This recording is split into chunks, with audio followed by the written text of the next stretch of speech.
Hi ಎಲ್ಲೋ ನಮಸ್ತೆ, welcome back my channel. ಎಲ್ಲರೂ ಹೇಗಿದ್ದೀರಾ? ಎಲ್ಲರೂ ಚೆನ್ನಾಗಿದ್ದೀರಾ ಅಂತ ಭಾವಿಸ್ತಾ ಬನ್ನಿ ಇವತ್ತಿನ ವಿಡಿಯೋ ಸ್ಟಾರ್ಟ್ ಮಾಡೋಣ. ಆ್ಯಂಡ್ ನನ್ನ ಚಾನಲ್ಗೆ ಇನ್ನೂ ಯಾರೆಲ್ಲ ಸಬ್ಸ್ಕ್ರೈಬ್ ಆಗದೆ ವಿಡಿಯೋ ನೋಡ್ತಾ ಇದ್ದೀರಾ ಪ್ಲೀಸ್ ಸಬ್ಸ್ಕ್ರೈಬ್ ಮಾಡಿಕೊಂಡು ವಿಡಿಯೋನ ಕೊನೆವರೆಗೂ ಸ್ಕಿಪ್ ಮಾಡದೆ ಪೂರ್ತಿ ನೋಡಿ.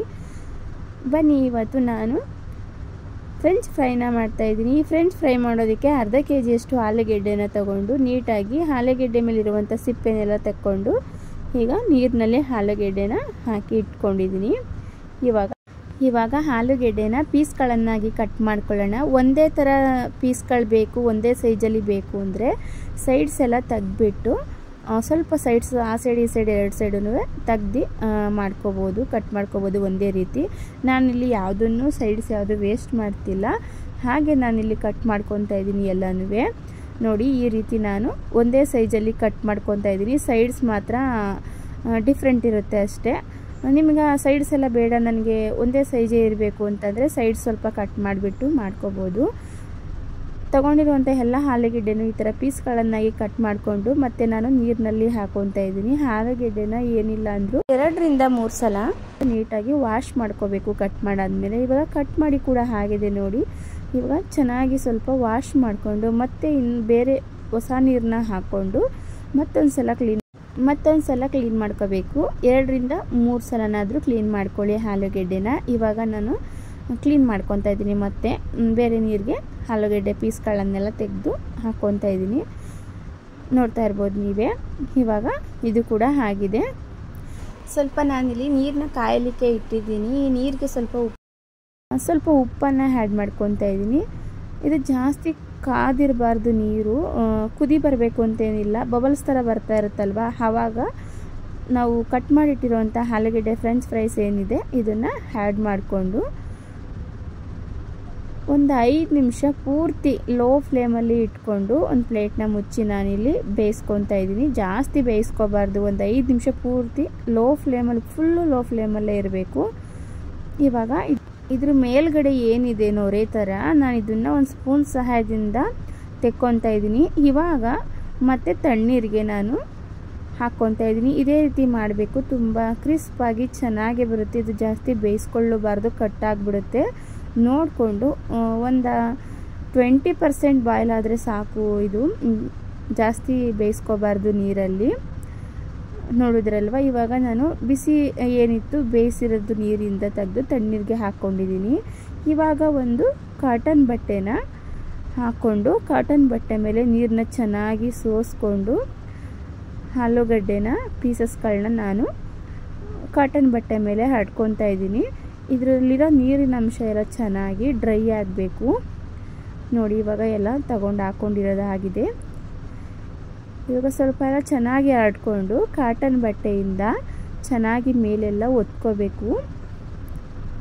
ನೋಡ್ತಾ ಇರ್ಬೋದು ನೀವೇ. ನೋಡಿ, ಈ ಥರ ಚೆನ್ನಾಗಿ ಒತ್ಕೋಬೇಕು. ನೀರಿನ ಅಂಶ ಏನಿದೆ ಫುಲ್ ಬಟ್ಟೆ ಎಲ್ಲ ಚೆನ್ನಾಗಿ ಹೀರ್ಕೊಳ್ಳುತ್ತೆ. ಸೊ ಹಾಗಾಗಿ ತುಂಬ ಸ್ಮೂತಾಗಿ ಮಾಡ್ಕೋಬೇಕು, ಇಲ್ಲಾಂದರೆ ಪೀಸ್ಗಳೆಲ್ಲ ಕಟ್ ಆಗಿಬಿಡುತ್ತೆ. ಸ್ವಲ್ಪ ನೋಡಿಕೊಂಡು ಮಾಡ್ಕೊಳ್ಳಿ. ಇವಾಗ ಚೆನ್ನಾಗಿ ಕೂಡ ಡ್ರೈ ಆಗಿದೆ ನೋಡಿ. ಏನು ನೀರಿನ ಅಂಶ ಎಲ್ಲ ಇತ್ತು ಇವಾಗ ಚೆನ್ನಾಗಿ ಡ್ರೈ ಆಗಿದೆ. ಇವಾಗ ನಾನಿಲ್ಲಿ ಎಣ್ಣೆನ ಕಾಯಲಿಕ್ಕೆ ಇಟ್ಟಿದ್ದೆ, ಎಣ್ಣೆ ಕೂಡ ಕಾದಾಗಿದೆ. ಇವಾಗ ನೋಡಿ, ಒಂದು ಪೀಸ್ ಹಾಕಿ ನೋಡ್ತಾ ಇದ್ದೀನಿ. ಈ ಥರ ಎಣ್ಣೆ ಚೆನ್ನಾಗಿ ಕಾದಿರಬೇಕು. ಹಾಕಿದ ತಕ್ಷಣ ತುಂಬ ಬಬಲ್ಸ್ ನೋಡಿ ಈ ಥರ ಬರ್ತಾ ಇದೆಯಲ್ಲ, ಈ ಥರ ಎಣ್ಣೆ ಚೆನ್ನಾಗಿ ಕಾದಿರಬೇಕು ಹಾಕಬೇಕಾದ್ರೆ. ಆಮೇಲೆ ಲೋ ಫ್ಲೇಮಲ್ಲಿ ಇಟ್ಕೋಬೇಕು. ಲೋ ಫ್ಲೇಮಲ್ಲಿ ಇಟ್ಕೊಂಡು ಚೆನ್ನಾಗಿ ಫ್ರೈ ಮಾಡ್ಕೋಬೇಕು. ಸ್ವಲ್ಪ ಕಲರ್ ಚೇಂಜ್ ಆಗ್ತಿದೆ ಅನ್ನುವಾಗ ನಾವು ಈ ಫ್ರೆಂಚ್ ಫ್ರೈಸ್ನ ತೆಗೆದಿಟ್ಕೋಬೇಕು. ನಾವು 2 ಬ್ಯಾಚು ಫ್ರೈ ಮಾಡ್ಕೋಬೇಕಾಗುತ್ತೆ. ಈ ಫ್ರೆಂಚ್ ಫ್ರೈಗೆ ನಮಗೆ ಕ್ರಿಸ್ಪಿನೆಸ್ ಬರಬೇಕು ಅಂದರೆ 2 ಸಲ ನಾವು ಫ್ರೈ ಮಾಡ್ಕೋಬೇಕು.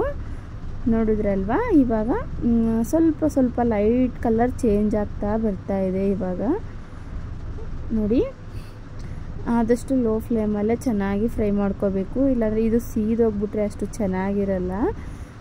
ಸೊ ಹಾಗಾಗಿ ಲೋ ಫ್ಲೇಮಲ್ಲಿ ಚೆನ್ನಾಗಿ ಫ್ರೈ ಮಾಡ್ಕೊಳ್ಳಿ. ನೋಡಿ, ಇವಾಗ ಸ್ವಲ್ಪ ಕಲರ್ ಕೂಡ ಚೇಂಜ್ ಆಗಿದೆ. ನಾನಿವಾಗ ಎತ್ತಿಟ್ಕೊತಾ ಇದ್ದೀನಿ. ಇದಿಷ್ಟು ಫ್ರೈ ಆದರೆ ಮೊದಲನೇ ಬ್ಯಾಚಲ್ಲಿ ಸಾಕು. ನೋಡಿ, ಇದಿವಾಗ ಎತ್ಕೊಂಡಾಗಿದೆ. ಇವಾಗ ಸ್ವಲ್ಪ ಎಣ್ಣೆನ ಮತ್ತೆ ಕಾಯಿಸ್ಕೊಂಡು ಎರಡನೇ ಬ್ಯಾಚ್ ಕೂಡ ನಾನು ಹಾಕ್ಕೊಂಡು ಎರಡನೇ ಬ್ಯಾಚ್ ಕೂಡ ನಾನು ಫ್ರೈ ಮಾಡಿಕೊಂಡು ಎತ್ತಿಟ್ಕೊಂಡಿದ್ದೀನಿ. ಇದು ಪೂರ್ತಿ ತಣ್ಣಗಾಗಕ್ಕೆ ಬಿಡಬೇಕು. ಚೆನ್ನಾಗಿ ಪೂರ್ತಿ ತಣ್ಣಗಾದ್ಮೇಲೆ ನಾವು ಮತ್ತೆ ಫ್ರೈ ಮಾಡ್ಕೋಬೇಕಾಗುತ್ತೆ. ಎಣ್ಣೆನ ಮತ್ತೆ ನಾನು ಬಿಸಿಗಿಟ್ಕೊಂಡು ಇವಾಗ ಎಣ್ಣೆ ಕಾದಿದೆಯಾ ಇಲ್ವಾ ಅಂತ ಒಂದು ಪೀಸ್ನ ಹಾಕ್ಕೊಂಡು ಚೆಕ್ ಮಾಡಿಕೊಂಡು, ಇದು ತುಂಬ ಎಣ್ಣೆ ಕಾದಿರಬೇಕು ನಾವು ಹಾಕೋಬೇಕಾದ್ರೆ. ನೋಡಿ ತುಂಬ ಎಣ್ಣೆ ಚೆನ್ನಾಗಿ ಕಾದಿದೆ. ಹಾಕಿದ ತಕ್ಷಣ ಮೇಲೆ ಬಂದುಬಿಡ್ತು ಆಲೂಗಡ್ಡೆ ಪೀಸಸ್ ಕೂಡ. ಇವಾಗ ಹಾಕ್ಕೊಂಡು ನಾವು ಹಾಕಿದ್ಮೇಲೆ ಸ್ವಲ್ಪ ಫ್ಲೇಮ್ನ ಕಮ್ಮಿ ಇಟ್ಕೋಬೇಕಾಗುತ್ತೆ. ಪೂರ್ತಿ ಲೋ ಫ್ಲೇಮ್ ಬೇಡ, ಇರೋದ್ರಲ್ಲಿ ಮಧ್ಯಮ ಉರಿ ಅಂತಲೇ ಹೇಳೋದು ಜಾಸ್ತಿ ಆಗಿಬಿಡುತ್ತೆ. ನೋಡಿಕೊಂಡು ಸ್ವಲ್ಪ ಗ್ಯಾಸ್ ಫ್ಲೇಮ್ನ ಕಮ್ಮಿ ಇಟ್ಕೊಂಡು ಚೆನ್ನಾಗಿ ಫ್ರೈ ಮಾಡ್ಕೋಬೇಕು. ಇದು ಕ್ರಿಸ್ಪಿನೆಸ್ ಬರಬೇಕು ಅಂದರೆ ನಾವು ಈ ಪ್ರೊಸೀಜರ್ನ ಫಾಲೋ ಮಾಡಲೇಬೇಕಾಗುತ್ತೆ. ತುಂಬ ಚೆನ್ನಾಗಿ ಬರುತ್ತೆ. ನಾವು ಹೊರಗಡೆ ಎಲ್ಲ ಎಷ್ಟು ಇಷ್ಟಪಟ್ಟು ತಿಂತೀವಿ ಅಲ್ವಾ, ಮನೆಯಲ್ಲೇ ಮಾಡಿಕೊಂಡು ತಿಂತಾಯಿದ್ರೆ ಇನ್ನೂ ಚೆನ್ನಾಗಿರುತ್ತೆ. ಸೊ ಎಷ್ಟು ದಿವಸ ಆಗಿರುತ್ತೋ ಮಾಡಿ ಕೊಡ್ತಾರೆ, ತಿಂತೀವಿ ನಾವು ಹೊರಗಡೆ. ಅದನ್ನೇ ಮನೆ ಒಳಗಡೆ ಫ್ರೆಶ್ ಆಗಿ ಆರೋಗ್ಯವಾಗಿ ಇರುತ್ತೆ ಮಾಡ್ಕೊಂಡು ತಿನ್ನೋದ್ರಿಂದ. ನೋಡಿ ಚೆನ್ನಾಗಿ ಇವಾಗ ಆಗ್ತಾಯಿದೆ. ನಿಮಗೆ ಗೊತ್ತಾಗ್ತಿರುತ್ತೆ. ಜಾಸ್ತಿ ಅಂದರೆ ಸೀಸ್ಬಾರ್ದು. ನೋಡಿ ಲೈಟ್ ಗೋಲ್ಡನ್ ಕಲರ್ ಅಂತಲೇ ಹೇಳ್ಬೋದು. ಜಾಸ್ತಿ ಗೋಲ್ಡನ್ ಕಲರ್ ಕೂಡ ಇಲ್ಲ. ಈ ಕಲರ್ ಬರ್ತಿದ್ದಂಗೆ ನಾವು ಎತ್ತಿಟ್ಕೋಬೇಕಾಗುತ್ತೆ. ಮೇಲೆಲ್ಲ ಕ್ರಿಸ್ಪ್ ಆಗಿರುತ್ತೆ, ಒಳಗೆಲ್ಲ ಸಾಫ್ಟ್ ಆಗಿರುತ್ತೆ. ಸೊ ಇಷ್ಟ ಆದರೆ ಸಾಕು. ನಾನು ಇವಾಗ ಎತ್ತಿಟ್ಕೊತಾ ಇದ್ದೀನಿ. ಜಾಸ್ತಿ ಇದು ಇನ್ನೊಂದು ಸ್ವಲ್ಪ ಕಲರ್ ಬರಬೇಕು, ಇನ್ನೊಂದು ಸ್ವಲ್ಪ ಗೋಲ್ಡ್ ಕಲರ್ ಬರಬೇಕು ಅಂದರೆ ಇದು ಮೇಲೆಲ್ಲ ಸೀದೋ ಥರ ಆಗಿಬಿಡುತ್ತೆ. ಅಷ್ಟು ತಿನ್ನಬೇಕಾದ್ರೆ ಟೇಸ್ಟ್ ಕಾಣಲ್ಲ. ನಾನು ಮತ್ತೆ ಎರಡನೇ ಬ್ಯಾಚ್ ಕೂಡ ಹಾಕ್ಕೊತಾ ಇದ್ದೀನಿ. ಸ್ವಲ್ಪನೇ ಹಾಕ್ಕೊಂಡು ಫ್ರೈ ಮಾಡ್ಕೊಳ್ಳಿ.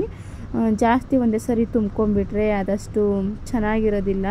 ಸ್ವಲ್ಪನೇ ಸ್ವಲ್ಪ ಟೈಮ್ ಹಿಡಿಯುತ್ತೆ ಅಷ್ಟೇ. ನೋಡಿಕೊಂಡು ಮಾಡ್ಕೊಳ್ಳಿ. ನಾನಿಲ್ಲಿ 3 ಬ್ಯಾಚ್ ಕೂಡ ಮಾಡಿಕೊಂಡೆ. ನಾನು ಫಸ್ಟು ಫ್ರೈ ಮಾಡ್ಕೋಬೇಕಾದ್ರೆ 2 ಬ್ಯಾಚ್ಗೆ ಮುಗಿಸ್ಕೊಂಡೆ. ಮತ್ತು ನಾನು ಎರಡನೇ ಬ್ಯಾಚು ಕ್ರಿಸ್ಪಿನೆಸ್ಗೋಸ್ಕರ ಫ್ರೈ ಮಾಡಬೇಕಾದ್ರೆ 3 ಬ್ಯಾಚ್ ಹಾಕ್ಕೊಂಡು ನಾನಿಲ್ಲಿ ಫ್ರೈ ಮಾಡ್ಕೊತಾ ಇದ್ದೀನಿ. ನೋಡ್ತಾ ಇರ್ಬೋದು. ಲಾಸ್ಟಕ್ಕೆ ಫ್ರೈ ಎಲ್ಲ ಮಾಡಾದಮೇಲೆ ನಾನಿಲ್ಲಿ ಒಂದು ಬಾಣಲಿಗೆ ಹಾಕ್ಕೊಂಡು ಸ್ವಲ್ಪ ಉಪ್ಪು ಮತ್ತು ಖಾರದ ಪುಡಿನ ಹಾಕ್ಕೊಂಡು ಚೆನ್ನಾಗಿ ಮಿಕ್ಸ್ ಮಾಡ್ಕೊತಾ ಇದ್ದೀನಿ.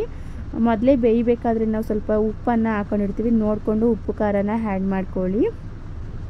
ತುಂಬ ಚೆನ್ನಾಗಿ ಬರುತ್ತೆ. ನೋಡಿದ್ರಲ್ವ ಈ ಫ್ರೆಂಚ್ ಫ್ರೈನ ಹೇಗೆ ಮಾಡೋದು ಅಂತ. ನೀವು ಕೂಡ ಅವ್ರೇನು ಮಾಡೋದು, ನಾವು ಮಾಡ್ತೀವಿ ಫ್ರೆಂಚ್ ಫ್ರೈನ ಅಂತ ಮಾಡಬೇಕು. ನೀವು ಮಕ್ಕಳಿಗೆ ಮಾಡಿಕೊಡಿ, ನೀವು ತಿನ್ನಿ. ತುಂಬಾ ಚೆನ್ನಾಗಿರುತ್ತೆ, ತುಂಬ ಇಷ್ಟ ಆಗುತ್ತೆ ಈ ರೀತಿ ಮಾಡೋದ್ರಿಂದ. ಕ್ರಿಸ್ಪಿನೆಸ್ ನೀವೇ ನೋಡ್ತಾ ಇರ್ಬೋದು ಹೇಗೆ ಕಾಣಿಸ್ತಾ ಇದೆ ಅಂತ. ತುಂಬ ಚೆನ್ನಾಗಿ ಬಂತು. ನನ್ನ ಚಾನಲ್ಗೆ ಇನ್ನೂ ಯಾರೆಲ್ಲ ಸಬ್ಸ್ಕ್ರೈಬ್ ಆಗಿಲ್ಲ ಪ್ಲೀಸ್ ಸಬ್ಸ್ಕ್ರೈಬ್ ಮಾಡಿಕೊಂಡು ವಿಡಿಯೋನ ಪೂರ್ತಿ ಕೊನೆವರೆಗೂ ಸ್ಕಿಪ್ ಮಾಡದೆ ನೋಡಿ. ಆ್ಯಂಡ್ ಎಲ್ರಿಗೂ ವಿಡಿಯೋನ ಶೇರ್ ಮಾಡಿ. ಈ ಫ್ರೆಂಚ್ ಫ್ರೈ ರೆಸಿಪಿ ನಿಮಗೆ ಇಷ್ಟ ಆಗಿದೆ ಅಂತ ಭಾವಿಸ್ತೀನಿ. ಈ ರೆಸಿಪಿ ಮುಂದಿನ ಹೊಸ ರೆಸಿಪಿಯೊಂದಿಗೆ ಸಿಗ್ತೀನಿ. Thank you for watching.